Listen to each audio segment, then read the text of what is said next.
වතුර පාරේ සැර අපේ පොඩි රටට දරා ගන්න හරි අමාරු.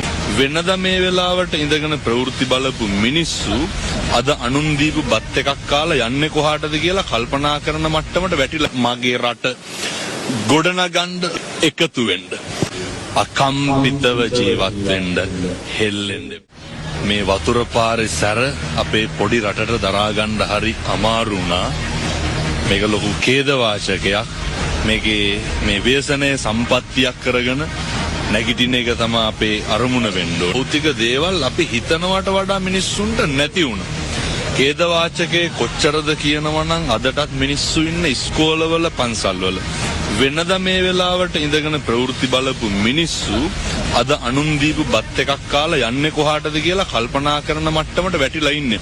වෙන දේ වෙන්නෙත් නෑ. වෙන දේ හිතා ගන්නත් බෑ.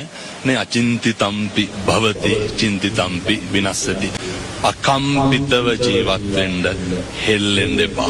ගෙවතුන් වහන්සේ භූමිචාලක සූත්‍ර දේශනාවේ කියනවා ආනන්ද හාමුදුරුවන්ට ආනන්ද මේ මහ පොළොව තියෙන්නේ වතුර මත මේ හිස් අවකාශයේ වායුව මේක කැළඹෙනකොට මේ අනතුරු විපත්ති ඕන තරම් සිද්ධ වෙන්න පුළුවන්.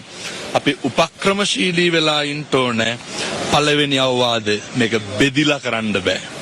මේක පක්ෂවලට මේක ජාතිවලට තමන්ගේ තත්වයට මේක බෙදිලා කරන්න බෑ.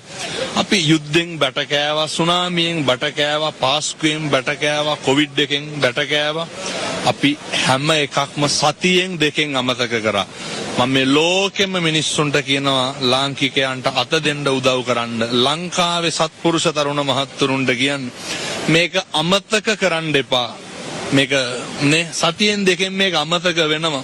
තව සති දෙක තුනකින් බඩු බෙදෙන එක කණ්ඩ දෙන එක නවති. අර මිනිස්සුන්ගේ ගෙවල් යට වෙලා මාස ගණන් කුඩාරම් වල ලගින්න පුළුවන් මේ මිනිස්සුන්ට. මේ විපත්තිය සම්පත්තියක් කරගෙන අතීතන්නානු සෝචන්ති නප්පජප්පන්ති නාගතම් පච්චුප්පන්නේන යාපෙන්ති බුදුවරු දේශනා කරන්න.